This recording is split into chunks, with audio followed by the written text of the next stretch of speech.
for like 6 hours straight. That sounds actually incredible.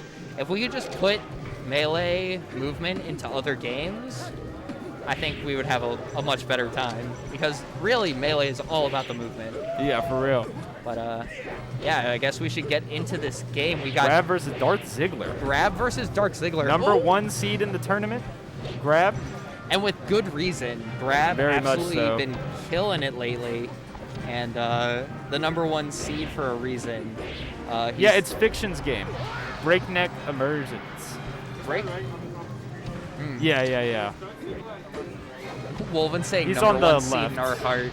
Number 1 seed in our soul. He is the true number 1 seed for this tournament. Yeah, has not lost a Tennessee event in a very long time. Yep. Even before COVID, probably had about a solid 7-8 month streak without dropping a tournament. Definitely. You went to Big Dad last week. Was he there? Yeah, he was. Yep. That is your experience there is pretty much exactly what Jared and I have been experiencing this whole time. I took a game off him in Grants, and the Big Dad dude that runs the thing, he doesn't really, I guess, know a lot about like the history of our scene, right? No. So like, before Dylan got really good, like, I would beat Dylan, right? And then like now he's cracked out, I don't beat him. But he found out I took a game, and he was like, I'm sure you understand how good that is, but that's like really huge. Like, good job. And I was just like, oh. He doesn't even know that you are a big part of the scene. He's the Falco. You got it right. You got it right. Huh? Yeah. Well, Grab is really, really good. And Spaceys are definitely a Mart's happy place right there. I mean, Personally, I would argue that Grab is like an undisputed top 100 player. Oh, for sure. If I had to put him in the top 100s, I'd probably put him at somewhere in like the 70s or so, 60s, something like that. Yeah. Just because, unfortunately, still, he doesn't have a lot of in-person major results or anything like that. He didn't go to any of the post-COVID majors that happened. Yeah. So it's a bit hard to tell, but he's definitely in that conversation.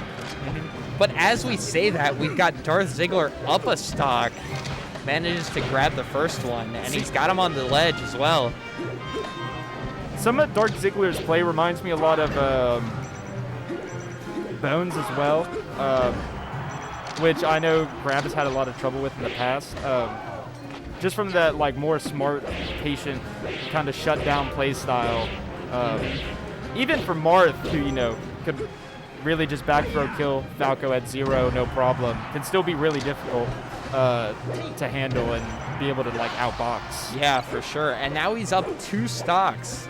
Reminds you of Knight. That's actually a really good example. That would have been crazy if Knight came. Old school Falco player. Last time they traveled out of state was for EVO 2012. Yeah, I saw you guys actually talking about Knight in the Discord. I have never heard of him. Can you talk a little bit more about him?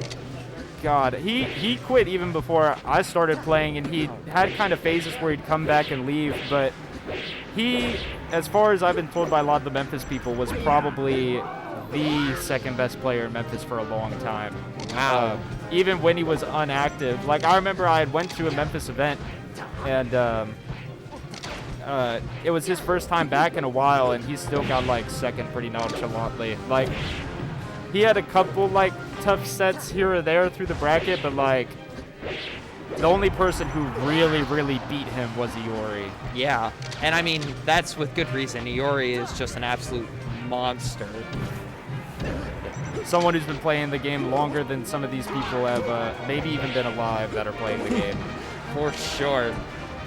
But we got a competitive game too, honestly. Yeah, Darth Ziggler doing a really good job, actually, especially after that last game. Most people can't really recover from rough games like that and just be able to perform at a good level.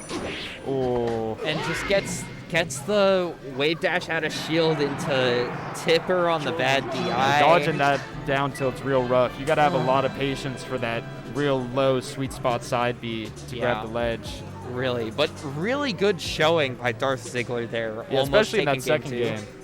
Yeah. interesting. Yeah, I mean, he got 3-stocked on that same stage, game 1. Brought it back to a last stock situation in the second game. Dylan is so good about those early F smashes to just get them off stage, and then his edge guarding is just immaculate. One of the things I guess I've noticed the most from playing Dylan is he's so good at understanding when somebody wants to jump forward. Like, I swear I will sit there and dash dance like 9 times and not move. First time I've done it in the whole session, and he'll still know when I'm going in for the jump. Like, he's so good at just being able to wait and be like, now's the time, and just do it. He just has the sense. Yeah, he's never afraid to just wait to make the call out. Yep. And that's a real strong advantage to have, because a lot of people lose a lot of really close sets from that same type of thing. And he'll have that from the start of the set to last stock, last hit, 150%, it don't matter. Yeah. Oh, man. It's how you can really tell the difference between